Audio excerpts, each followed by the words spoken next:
Bonjour à tous et à toutes. C'est un grand plaisir de vous accueillir à ce webinaire portant sur la sécurité logicielle. Je suis Gabrielle Valévicius, responsable de la programmation pour les événements Les Affaires, et je serai votre animatrice pour la période de questions qui se déroulera à la fin de la présentation. Avant de commencer, j'ai quelques indications à vous transmettre afin d'assurer le bon déroulement de ce webinaire. Donc, tout d'abord, tout au long de la présentation, vous avez la possibilité de poser des questions à nos conférenciers. Pour ce faire, il vous suffit de cliquer sur le bouton dédié à cet effet. Nos experts répondront à quelques-unes d'entre elles à la fin de la présentation. Si vous rencontrez des problèmes techniques, je vous invite à contacter l'assistance technique de PQM, notre diffuseur officiel, en cliquant sur les icônes en bas de la page. Événement Les Affaires est ravi d'accueillir notre partenaire GoLogic pour ce webinaire intitulé GitHub Advanced Security et IA générative, anticiper les risques et accélérer le développement. Ce webinaire vous permettra, entre autres, d'explorer un outil conçu pour maximiser l'efficacité et alléger la charge cognitive des développeurs, de découvrir comment l'automatisation et l'IA peuvent réduire vos coûts de sécurité, de renforcer la sécurité de vos projets logiciels à chaque étape du cycle de livraison et d'intégrer la sécurité dès le départ pour optimiser collaboration et cohérence tout au long du développement. Ce webinaire présenté par GoLogic est animé par trois experts en développement de logiciels.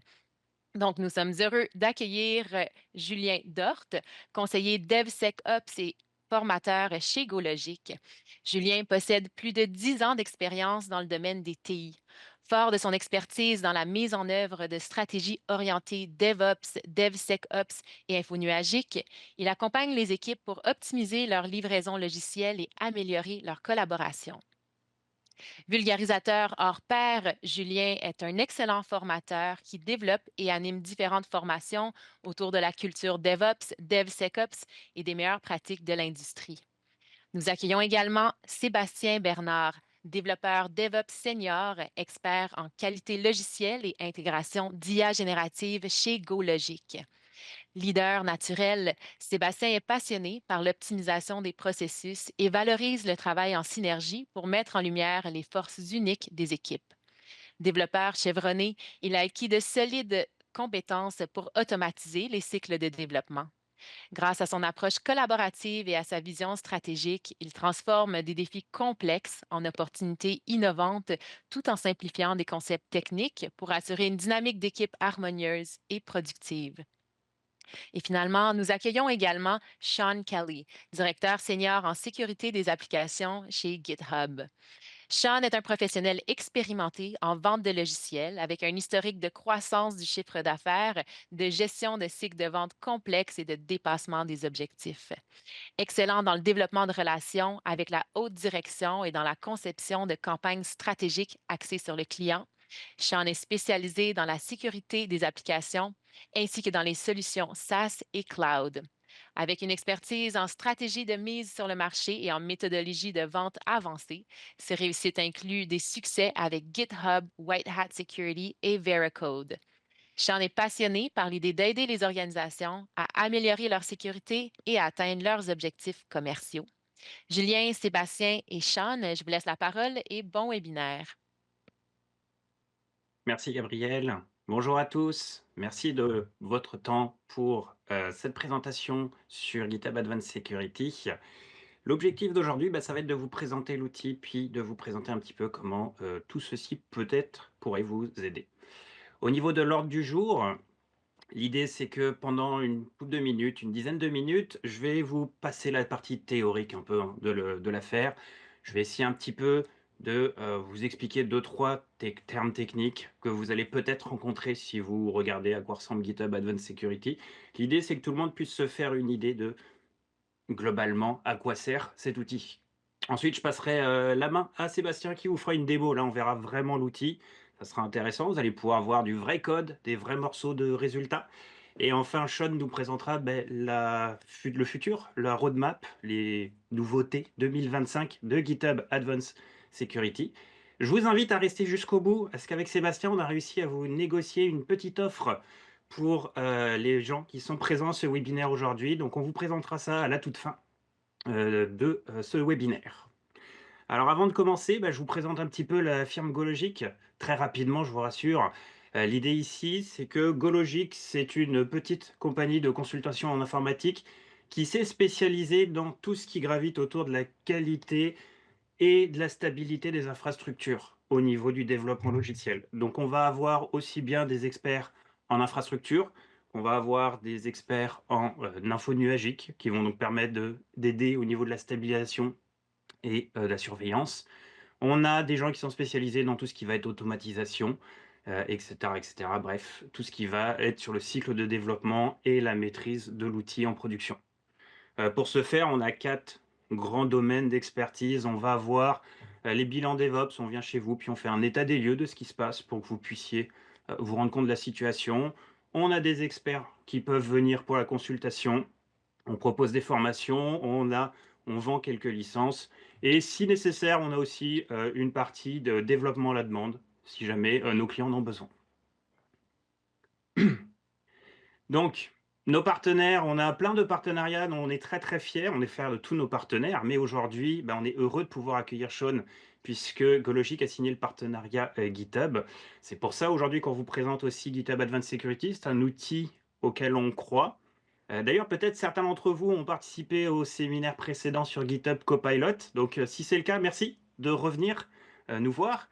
Pour ceux qui n'ont pas eu la chance de voir, cette présentation et qui souhaiteraient avoir plus d'infos, n'hésitez pas à nous contacter. Mais aujourd'hui, on va parler, plus sécurité. Alors, avant d'aller plus loin, avant de commencer à vous montrer GitHub Advanced Security, je me permets de faire un petit point sur la situation actuelle. Situation qu'on a soit à travers nos clients, soit qu'on a à travers des analystes qu'on suit sur internet qui regardent un petit peu comment le marché évolue.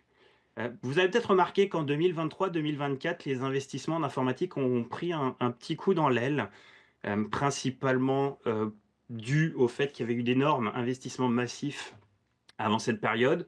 Les entreprises sont surtout concentrées sur stabiliser et optimiser ce qui avait été mis en place.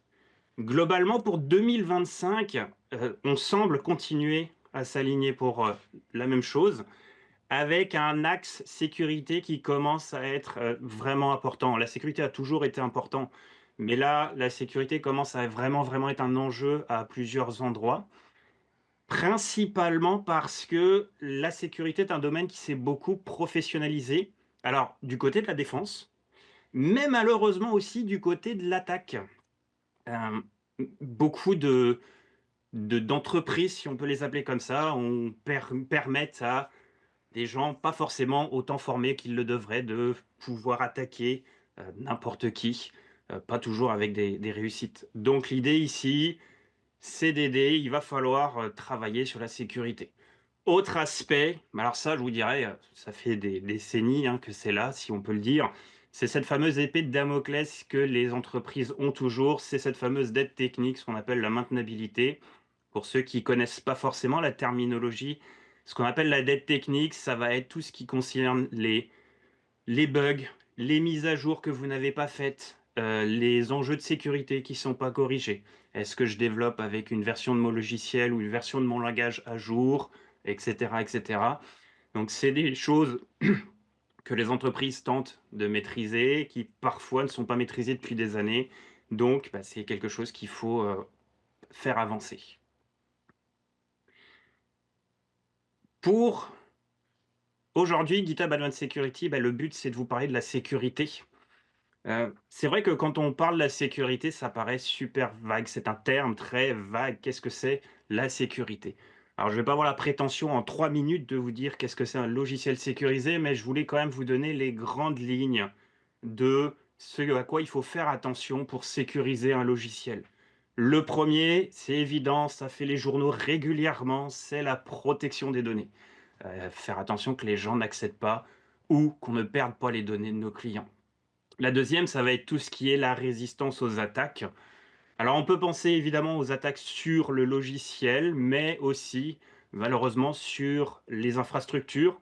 Alors, le plus classique et le plus standard, je dirais, des attaques, on pourrait penser au déni de service ou ce genre d'aspects qui font que nous devons mettre en place des mécanismes. Au niveau du troisième point à faire attention, c'est le respect des standards. Alors là, c'est très global, c'est très vague le terme standard parce qu'on pourrait englober un paquet de choses. Dans les standards, on va parler des standards évidemment de code. Est-ce que j'utilise les bonnes pratiques de développement logiciel? On pourrait parler des standards aussi de sécurité. Est-ce que j'ai mis en place les bonnes règles de sécurité? On pourrait même le prendre un peu plus large et rentrer certaines étapes de conformité. Si jamais vous avez l'AMF, vous avez évidemment les lois québécoises et canadiennes qui s'appliquent. Bref, il y a beaucoup de choses qui rentrent dans cette catégorie auxquelles il faut faire attention et qui, pour une partie d'entre elles, concernent la sécurité. Le point 4, c'est tout ce qui va être considéré la minimisation des vulnérabilités. Euh, donc déjà, première nouvelle, il faut connaître ces vulnérabilités, puis ensuite avoir des mécanismes pour les contrôler, les corriger. Et le dernier point, c'est tout ce qui est la gestion de risque et la gestion des incidents. Il se passe quoi quand il arrive quelque chose? Est-ce que j'ai des alertes en place? Est-ce que j'ai des procédures en place? Est-ce que j'ai des outils qui vont me permettre d'enquêter sur ce qui a été fait?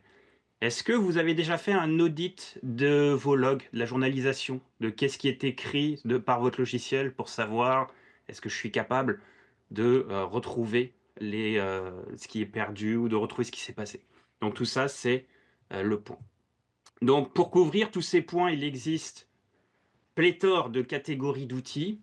Je vais me concentrer juste sur trois. Le but encore ici, toujours pareil, c'est de vous donner quelques clés pour que vous compreniez où est-ce que se positionnent les outils type GitHub Advanced Security et ses concurrents, qu'est-ce qu'ils font, puis pourquoi est-ce que on investit du temps et de l'argent sur ces outils-là.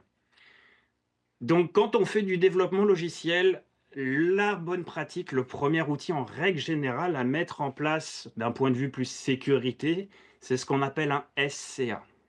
Un SCA, qu'est-ce que c'est? Alors, c'est un acronyme qui signifie Software Composition Analysis. C'est très simple. Je prends votre logiciel et normalement, vos développeurs n'ont pas réinventé la roue. Donc, ils se sont appuyés sur des librairies, des dépendances, qui sont finalement des bouts de code fournis par d'autres personnes ou d'autres entreprises. Ben, vu que c'est du code, on pourrait avoir des enjeux de sécurité dedans. Donc, qu'est-ce que fait un outil de type SCA? Il va faire une liste d'épicerie de toutes les dépendances que vous avez, mais aussi des sous-dépendances, c'est-à-dire que les dépendances ont des dépendances qui ont des dépendances. En général, le premier scan qu'on fait quand on a un SCA, ça surprend toujours de voir à quel point on s'appuie sur beaucoup, beaucoup de différentes librairies. Et donc, l'idée ici, c'est de s'assurer que elle soit à jour, on ait les dernières versions et que d'un point de vue sécurité, on soit correct. Donc ça, c'est un outil qui se met très très facilement. Il y a très peu d'investissement à mettre en place pour ce genre d'outil. Le deuxième outil, un peu plus poussé, c'est ce qu'on appelle un SAST pour Static Application Security Testing. Ici, l'outil va prendre le code de votre logiciel, ce que votre développeur a écrit, ce que vos équipes ont écrit.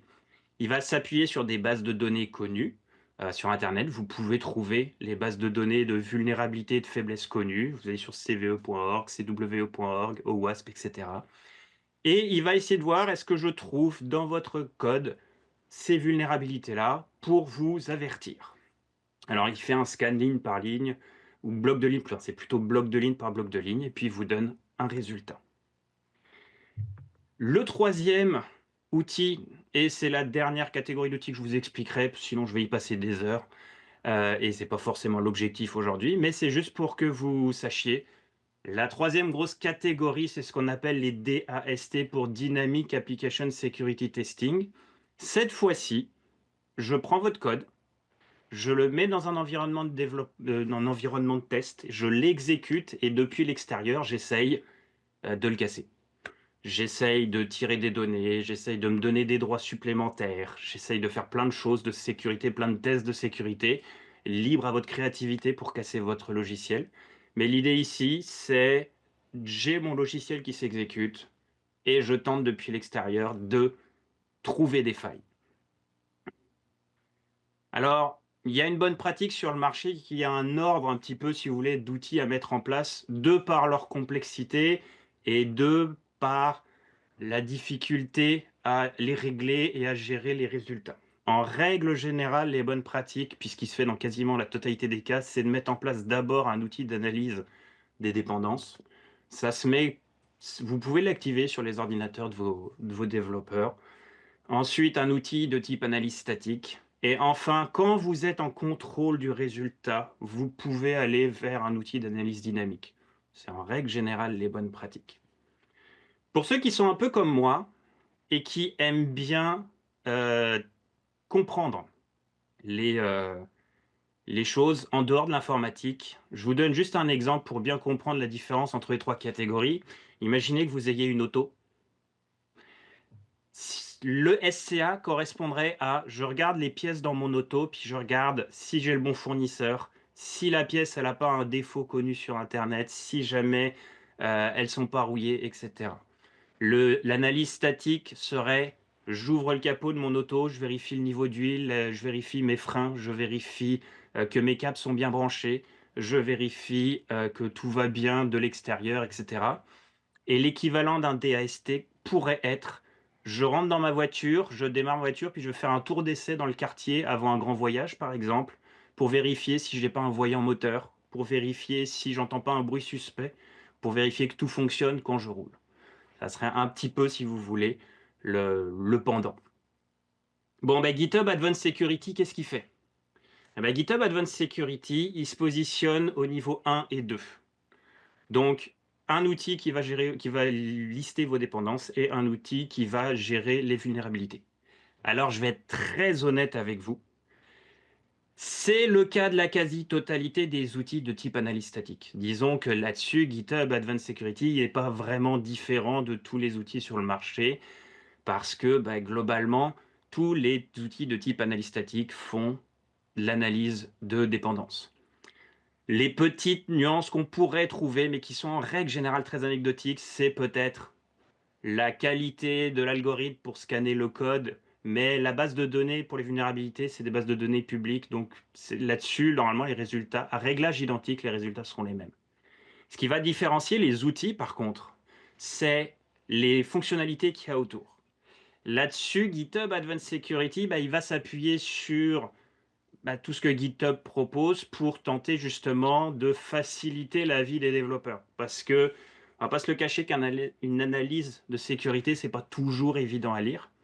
GitHub Advanced Security s'appuie, par exemple, sur GitHub Copilot pour, dans le cas d'une découverte d'une vulnérabilité, proposer une correction. Vous avez la vulnérabilité, vous cliquez sur un bouton, Copilot vous propose une correction automatique et si votre développeur la valide, ça peut être poussé dans votre code. Autre avantage, si vous avez d'autres outils, SonarCube, Snyk, Aquasec, etc., vous pouvez prendre les résultats de ces outils puis les injecter dans GitHub Advanced Security de manière à avoir un point central pour votre développeur, c'est-à-dire un seul outil à regarder. Autre avantage, bon, bah, c'est GitHub, donc je pense que vous vous en doutez, hein, c'est facilité, l'intégration est facilitée avec GitHub Action et Azure DevOps. Autre gros point sur lequel GitHub Advanced Security et GitHub en général ont beaucoup poussé, c'est la gestion des mots de passe. Donc les mots de passe, pour ceux qui ne savent pas, c'est un grand classique dans l'industrie de j'ai poussé mon mot de passe sur le dépôt de code. Donc GitHub Advanced Security propose un scan pour voir s'il trouve des mots de passe dans votre code présent. Comment est-ce qu'il fait ça? Eh bien, GitHub a signé des partenariats avec les principaux fournisseurs de logiciels pour connaître le format des mots de passe. Alors, il ne connaît pas les mots de passe, évidemment, mais il connaît le format, ce qui ralentit, ce qui limite les faux positifs à ce niveau-là. Mais je dirais le principal énorme avantage, c'est si vous êtes sur GitHub, ce qu'ils appellent le push protect. Le push protect, qu'est-ce que c'est? C'est que avant de comité, il y a un test qui est fait, ce qui fait que votre développeur est empêché, si jamais GitHub détecte un mot de passe dans ce qu'il essaye de sauvegarder sur le dépôt, ben, il va être bloqué parce que un mot de passe ou un secret ou n'importe quoi qu'on a configuré a été détecté. Donc en plus de faire de la correction, GitHub a un outil de prévention. Le dernier point, bon, c'est un classique de tout ce qui est sécurisation de chaîne d'approvisionnement, donc c'est la partie SCA. C'est-à-dire, je vais scanner, vérifier vos logiciels, vos dépendances, et vous proposer une correction pour les versions mineures. Version mineure, c'est je change le petit numéro à la fin de la version de votre logiciel. Et ce que va faire GitHub Advanced Security, c'est vous proposer une pull request, puis vous dire, OK, j'ai ce changement, est-ce que tu le valides? Pour les versions majeures, c'est une fonctionnalité qui va arriver, qui est en bêta actuellement, qui va arriver en 2025. La différence entre les deux, c'est que quand vous avez une correction majeure, vous avez en général des modifications à faire dans votre code, parce que vous avez des manières d'appeler des fonctions qui ont changé ou quoi que ce soit. C'est une fonctionnalité en bêta, elle va arriver. Donc l'idée, c'est, il détecte une mise à jour, il vous propose une pull request, il vous propose des modifications de votre code et votre développeur n'a plus qu'à regarder ce qui est fait et qu'à valider si ça fait du sens pour aller directement en production. Donc, tout ça, c'est la partie théorique. J'espère que vous n'êtes pas tous partis.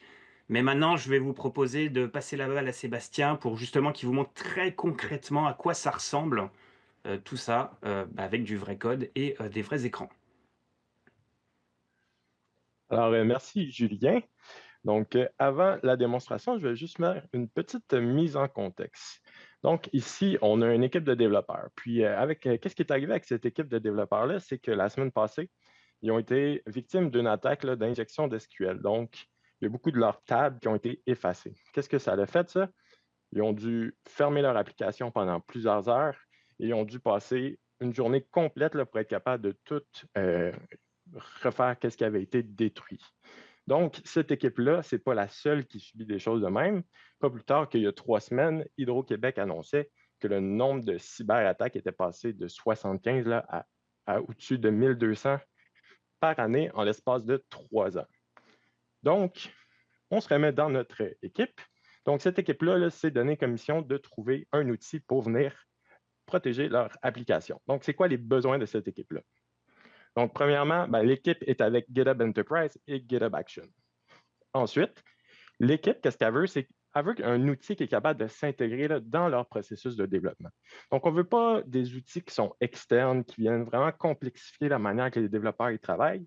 Donc, c'est vraiment quelque chose qui s'intègre nativement dans leur processus qui serait optimal.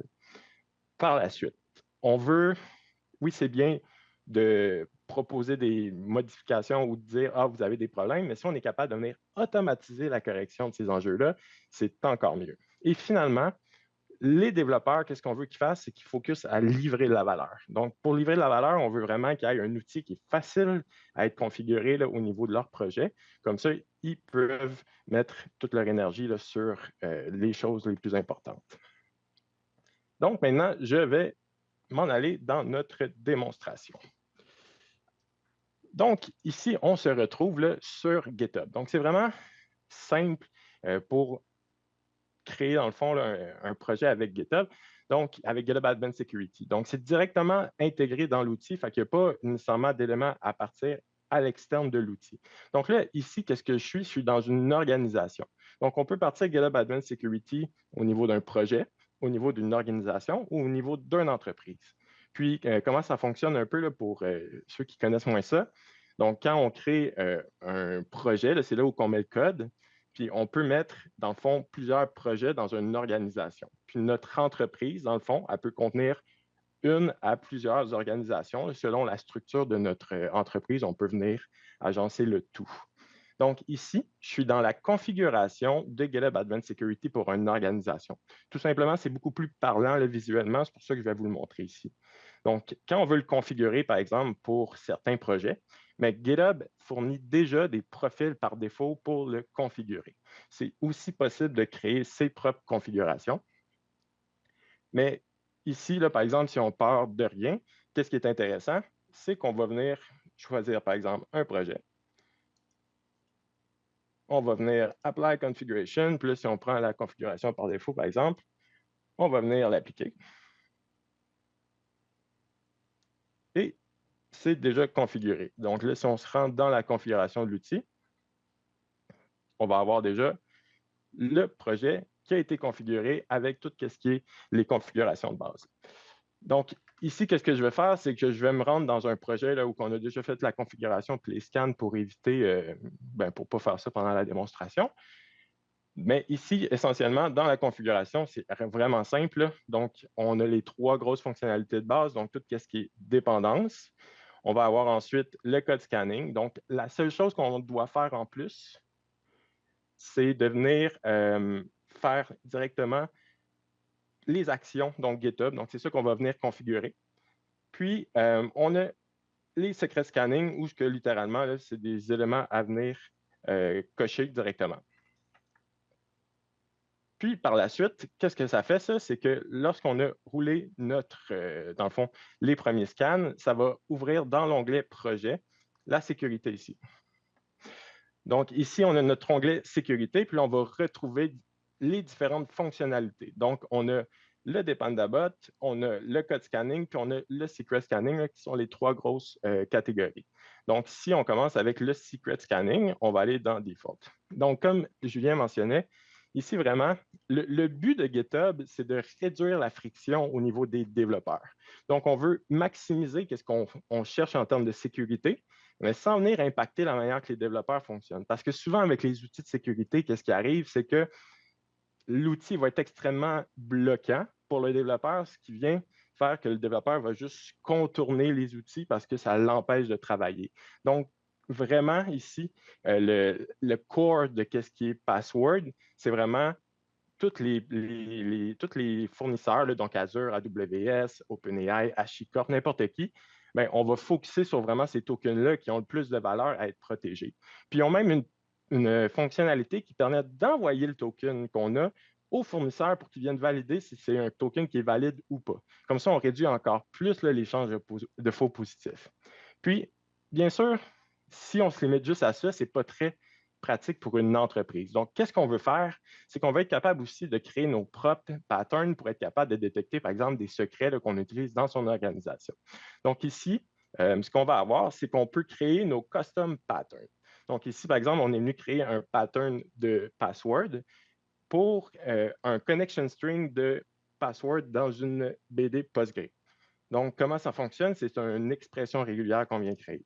Et la magie de tout ça, c'est qu'on a le petit bouton ici. Avec Copilot, on est capable de créer directement notre élément. Puis encore une fois, le but, c'est de focuser sur qu'est-ce qui est faux positif. Donc, il y a vraiment une vue ici qui nous permet de voir si c'est efficace, qu'est-ce qu'on fait. Comme ça, on s'assure d'éviter de créer juste de la friction au niveau des développeurs avec très peu de valeur en retour. Et ça m'amène au dernier élément. Donc là, quand on a tout ça, comment ça fonctionne le push protection? Donc, par exemple, ici, si je rouvre un projet, donc j'ai un changement là, que j'ai voulu pousser. Donc, j'ai mon connection string. Fait que je vais faire mon commit. Excusez-moi. Et par la suite, je vais essayer de pousser mon élément.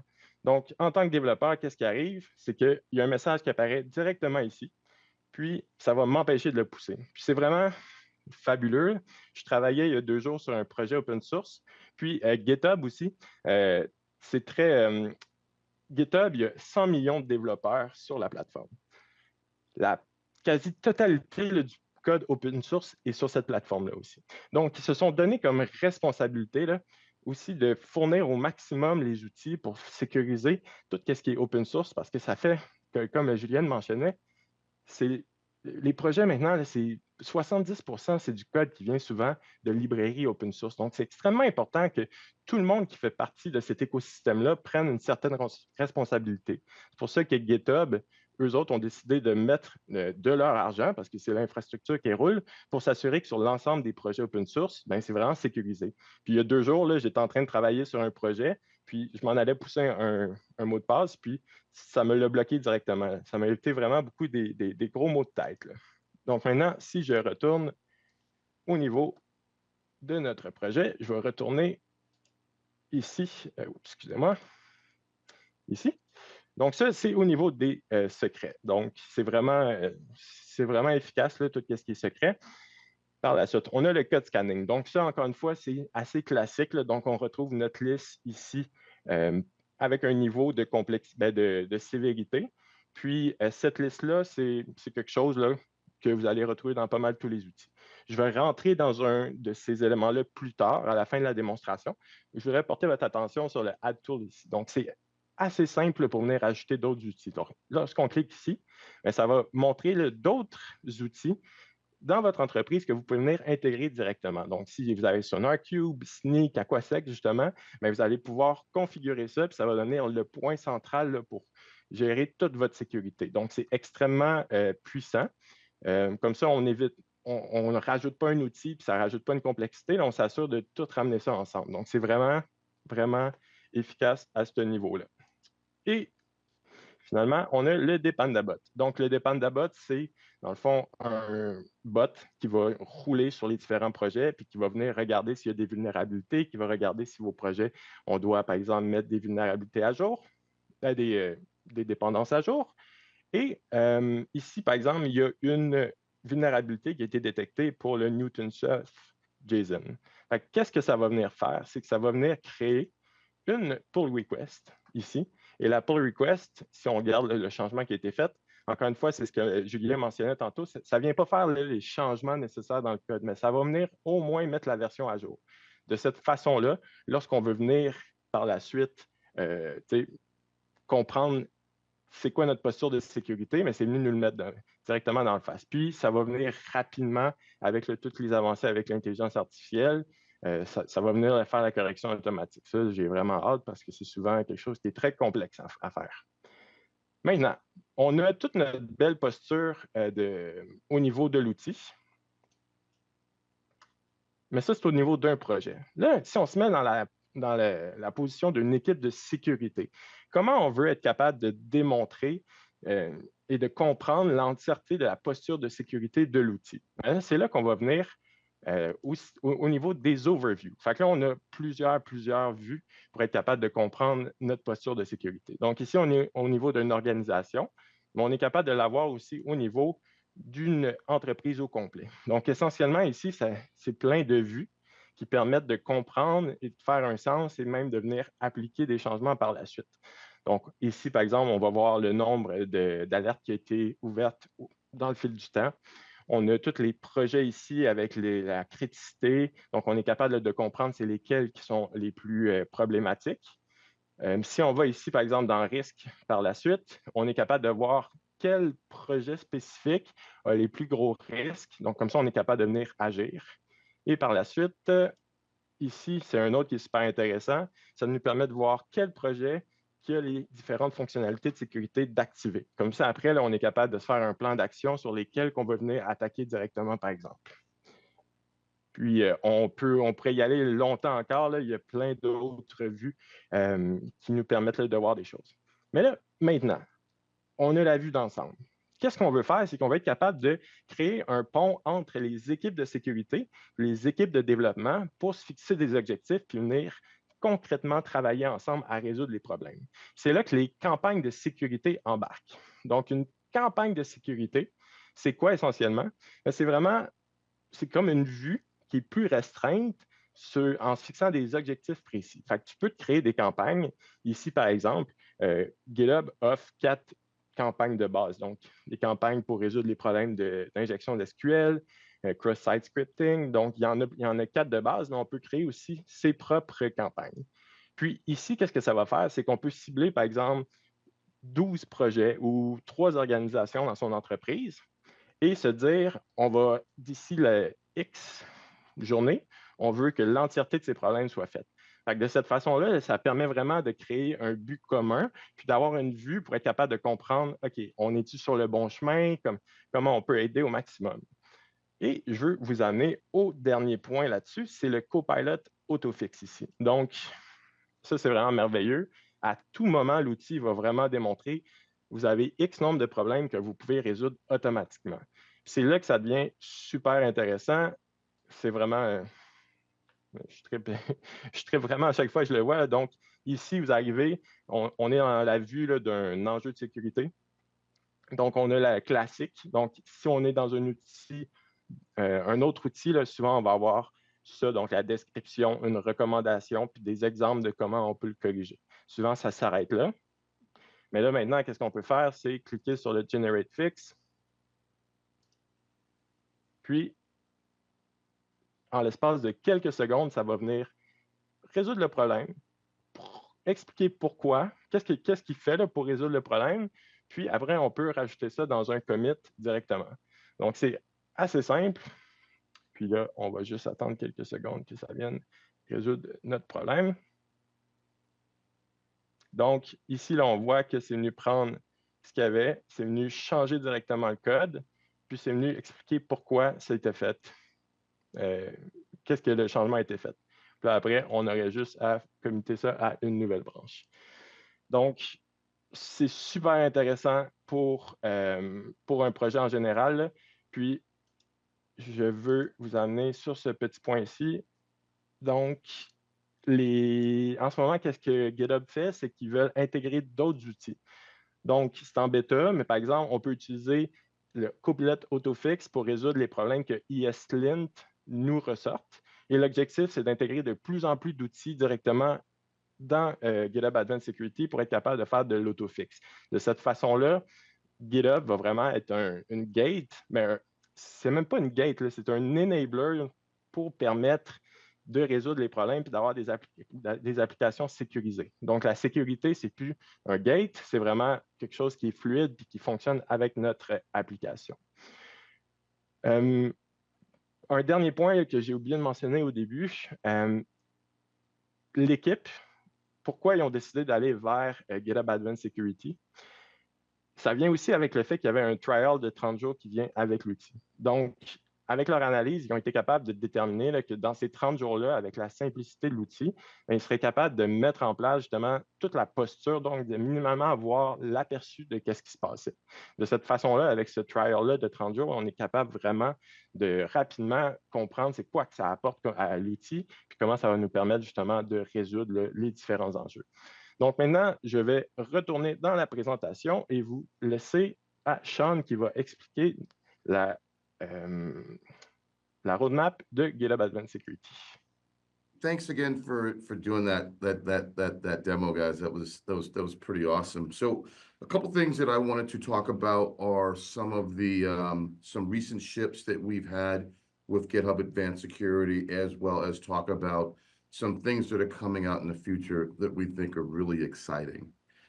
So when you think about recent ships, the first one is enterprise code security configuration. So when you think about large organizations, it's always been very difficult to to configure for companies that have either a bunch of orgs or a bunch of repos. What we've recently shipped with GitHub Advanced Security is now giving you the ability to apply these rules and changes at the enterprise level and then push them down. So that's one of the recent ships with GitHub Advanced Security.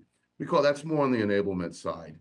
And then on the detection side, we just released a program that we call GitHub Advanced Security Assessments. So we've got a lot of customers today that are using GitHub, but they've not really started to take a look at GitHub Advanced Security yet. So one program that we now have in place is at the customer's request, we can take and run what we call a back office scan. And what that back office scan is going to do is it's going to deliver a report to the customer to show them any secrets that reside in their repos. So as you know, there's a bunch of partner-led secrets that are out there, AWS keys, different types of tokens. We actually will give you the ability, and this is a free assessment, by the way, to really just kind of get a lay of the land for your current environment from a secrets perspective. So that is currently a program that is in place today. So for any customers that are interested in that, we'd love to schedule some time with the GoLogic team to talk a little bit further on that. On the learning side, we've just released what we call GitHub Advanced Security hands-on learning. And what these are we hold them several times a month, 2 to 3 times a month. And basically what we do is we invite you in, and it's a 6-hour deep dive on all things GitHub Advanced Security. So, for example, everything that the GoLogic team presented to you today, if a customer decides to move forward with GitHub Advanced Security to help bring them on board, we have these hands-on learning programs that it's free to utilize to help bring your team, your developers up to speed on GitHub Advanced Security. So we can go to the next slide. And these are just some upcoming ships that that you're going to be getting with GitHub Advanced Security. So when you think about all of the different languages that are out there today, new languages are coming up all the time. What we've noticed, and there's been a really high demand for lately, is Rust support for the language Rust. It's known throughout the industry as a more safer and secure alternative to C and C++. So Rust is next on the list for additional languages that are going to be added to GitHub Advanced Security. If anyone out there does have a lot of Rust within their repos or within GitHub, you will see announcements probably within the next 45 days, definitely by the end of the quarter, and that's when it's going to go into beta. Next on the list is a Campaigns API. So currently with Campaigns, the campaigns that you can use today, the campaigns that are in place today, they're pretty static, right? So there's no way to really configure those. This is soon to be released. It's an API that's going to now allow customers to configure the campaigns to really fit their organization, specifically. Things are a little bit different at other organizations, but we're going to now give you the ability to make those customizations. Even though right now, if you look at what we have in place for campaigns, we feel they're pretty good, but as always, there's always room for change. This is a really big one, especially when it comes to security, right? And it's delegated alert dismissals. So what you don't want when you're securing code is you don't want a developer or anyone to just automatically delete or push off a possible vulnerability. So what we're now adding to CodeQL is the ability to, if a developer believes that a vulnerability, for example, is a false positive, or if it has been fixed, you're able to now set that up in a queue and request for it to be deleted. And then from there, you'll have to have someone, a supervisor or a manager, they're going to be the ones that would approve that and approve that deletion afterwards. Next slide. And 1 second. And then these are some of the future shipments, and these are really exciting right here. So GitHub Advanced Security, when it was in its infant stage, it actually started off as not only as a code security tool, but it was also a code quality tool. There's been a lot of demand for code quality lately, from our customer base. So what you're going to see probably second quarter going into a beta stage is we're now introducing code quality detection and remediation within GitHub. So this just really expands, our customer base. There's, other companies out there that are doing a lot with code quality, but they're just not integrated. They don't have the ability to fully integrate within the, the GitHub environment. So we're in the process of bringing out a code quality tool set as well. Third-party autofix. This one's really big. So, as GitHub, we recognize that we don't have the ability to fix everything in the world. So when it comes to application security, sometimes customers use third-party tools to assist in fixing, vulnerabilities within their infrastructure. So we are now expanding out, giving our customers the ability to use our current AI autofix within CodeQL, now giving them the ability to extend that feature out to other application security tools that they might have in-house. That's going to be really big. And then last but not least, IDE and AI-based detection, right? So This now gives you the ability to experiment with AI to try to find your own vulnerabilities. So look for vulnerabilities that you don't find in your normal vulnerability stack. So things outside of the OWASP top 10 or SANS 25. We're now going to give you the ability to use AI in assisting with detection on that as well. Merci beaucoup, Sean. C'était très apprécié pour ta roadmap. Et on va terminer avec nos services et une offre pour le webinaire. Donc, quand on veut mettre en place un outil ou de nouvelles pratiques, c'est souvent, qu'est-ce qui arrive, c'est qu'on déploie l'outil et il manque une structure autour pour s'assurer qu'on a un succès avec toute cette mise en place.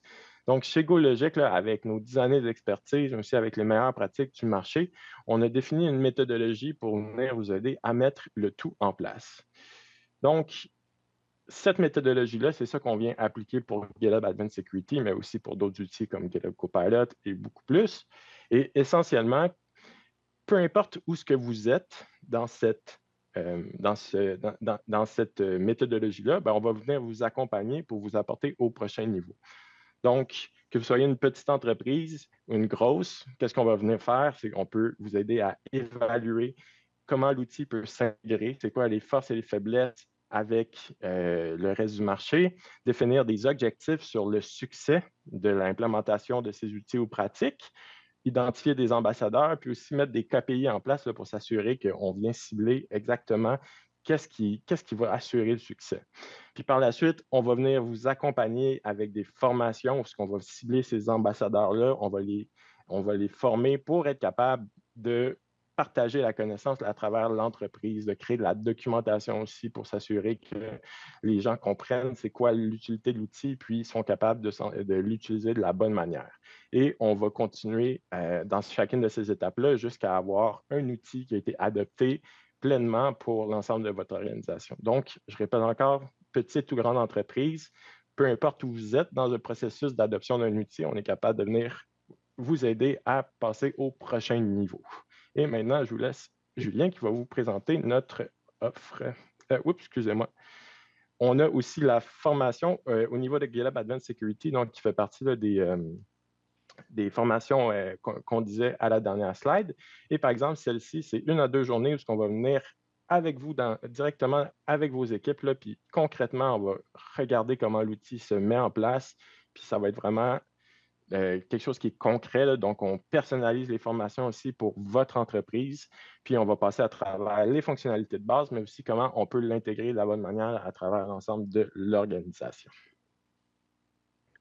Oui, et puis pour vous remercier de nous avoir supportés pendant les 50 minutes là, que vous nous avez écoutés, on a décidé, en tout cas on a négocié avec Sébastien pour avoir quelque chose justement à vous offrir. On a essayé de trouver quelque chose qui pourrait parler au plus de situations complexes et existantes. Donc on vous propose, si vous scannez le QR code, vous pouvez vous inscrire pour qu'on vous rencontre pendant 1 heure, Sébastien et moi-même, pour parler d'à peu près ce que vous avez besoin en termes de sécurité. On a mis quelques exemples à l'écran. Ça peut être, je veux tester GitHub et je voudrais maximiser mon temps d'essai. Si jamais vous rencontrez, il y a certaines conditions, mais on peut vous aider à scanner gratuitement un de vos dépôts. On peut parler de migration, on peut parler d'autres outils aussi, si jamais vous avez d'autres outils ou si vous avez besoin de comparatifs. Bref, à peu près n'importe quoi qu'on peut faire pendant 1 heure. On le fera avec grand plaisir. Donc, n'hésitez pas à scanner le QR code et à vous inscrire. Et puis, on vous contactera super rapidement pour prendre une rencontre avec vous. Et finalement, je redonne la parole à Gabriel pour la période de questions. Merci beaucoup à tout le monde. Merci beaucoup tout le monde. Magnifique. Julien, Sébastien, Sean, merci beaucoup.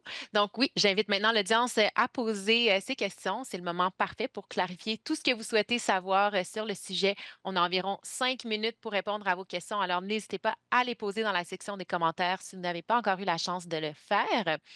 Alors j'ai quelques questions qui sont rentrées déjà. Au moment là, de la démonstration, on a quelques questions qui sont rentrées, notamment celle-ci. Donc, est-ce que la correction automatique des problèmes peut être dangereuse ou causer des effets de bord ou même briser l'application? Donc, la correction automatique ne va pas briser l'application parce que, encore une fois, ça fonctionne comme si c'était un développeur là, qui proposait un changement. Donc, ça va créer une nouvelle branche, ça va créer un nouveau commit, donc il faut venir contre-valider le changement. Donc, encore une fois, l'intelligence artificielle ne nous remplace pas, c'est un outil. Puis quand on utilise un outil, bien, il faut contre-valider qu'est-ce qui ressort. Donc, encore une fois, les changements vont être assez robustes, mais il faut s'assurer que qu'est-ce qui a été mis en place, là, c'est correct. Donc, c'est jamais quelque chose de parfait, mais d'après le feedback de la communauté, là, le Chief Security Officer de GitHub a mentionné que les changements étaient vraiment efficaces, puis que la communauté était extrêmement positive avec tout ce que ça avait été fait, là. Magnifique. Merci beaucoup, Sébastien. Une autre question lors de la démo. Donc, on demande les fonctionnalités au niveau des intégrations que vous avez montrées, sont-elles identiques dans Azure DevOps? Oui, c'est sûr qu'il va y avoir des petites nuances là, entre Azure DevOps puis puis GitHub en général, parce que l'outil a vraiment été conçu pour GitHub, mais la quasi-totalité là, des changements, des éléments vont se retrouver aussi dans Azure DevOps. Il y a un petit peu moins de capacité au niveau des tableaux de bord, puis les features vont peut-être rentrer moins vite, mais c'est le but vraiment de GitHub, là, c'est d'avoir un résultat qui est qui est le plus similaire entre les deux outils, là. Parfait, merci beaucoup, c'est très clair. Une question au niveau de l'abonnement. GitHub Advanced Security est-il disponible avec l'abonnement GitHub Teams ou Entreprise ou est-il un module qui nécessite son propre abonnement? Oui, bien, GitHub maintenant, avec leur nouvelle façon de fonctionner, là, ils appellent ça les licences metered. Essentiellement, ça donne beaucoup de flexibilité. Donc, aussitôt qu'on a GitHub Enterprise ou qu'on a puis c'est ouvert aussi pour tous les projets qui sont open source, là, publics, ou Azure DevOps, ben, on a accès à ces fonctionnalités-là. Puis il suffit, en fait, la manière que ça fonctionne, c'est que lorsqu'on active GitHub Advanced Security sur un projet, ça va charger pour le nombre de committeurs actifs. Puis le nombre de committeurs actifs, dans le fond, c'est qu'il faut que tu ailles contribuer au projet dans les 90 derniers jours. Donc, par exemple, s'il y a 5 personnes qui travaillent activement sur un projet et qu'on l'active sur ce projet-là, bien, ça va charger, dans le fond, le coût, c'est 50 par développeur pour ce projet-là. Mais si on veut, par exemple, rajouter tranquillement des projets, on peut le faire. Donc, ça va coûter pour le premier mois le 250 $. Si on veut rajouter un deuxième projet par la suite, et on a une flexibilité à ce niveau-là. Puis, si on veut en retirer aussi des projets, c'est tout à fait possible. Donc, c'est assez flexible pour pouvoir l'activer ou le désactiver. Mais c'est vraiment dans GitHub Enterprise que ça va être disponible. Parfait, merci beaucoup. Une autre question bien précise. Est-ce possible de mettre des protections sur le firmware du disque dur et vérifier qu'il reste intègre? Je ne pense pas. Cette question, je pense qu'elle est hors contexte ou je ne comprends pas le contexte, là. Il me faudrait Il plus n'y de a détails. aucun souci. On vous invite aussi à la maison, si vous avez des questions, de contacter justement Julien et Sébastien suite au webinaire, donc pour clarifier toute question. On va y aller pour la prochaine. Quels sont les prérequis pour utiliser l'outil GitHub? Oui, donc pour être capable d'utiliser dans le fond, GitHub Advanced Security, ça va être vraiment GitHub Enterprise ou Azure DevOps ou avoir un projet open source qui est public. Donc, c'est les trois éléments pour être capable d'activer GitHub Advanced Security. Il y a quand même des fonctionnalités au niveau des dépendances, là, le Dependabot, qui va être disponible pour les organisations privées, mais c'est vraiment sur ces trois points-là là, qu'on peut activer tout ce qui est GitHub Advanced Security. Puis c'est Azure DevOps Services, donc pas on-prem. Parfait. Puis on a le temps pour une dernière question. Donc, si on dit nous utilisons déjà SonarQube, est-ce que GitHub Advanced Security peut le remplacer? Donc, si on veut le remplacer complètement, c'est sûr que SonarQube a une composante de qualité. Cette composante de qualité-là, comme Sean le mentionnait, c'est quelque chose qui s'en vient aussi dans GitHub Advanced Security. En ce moment, les deux outils peuvent vivre de manière complémentaire et dans le futur, ça devrait être capable de remplacer complètement. Là. Mais essentiellement, pour tout ce qui est sécurité, l'outil est capable de faire exactement ce que SonarQube fait et même plus encore. Là. Was there a Parfait. question around SonarQube? Yeah, if GitHub Advanced Security can replace SonarQube. Absolutely. The answer is yes. Parfait. Bien, merci beaucoup. En fait, le temps file et on est déjà à la fin du webinaire.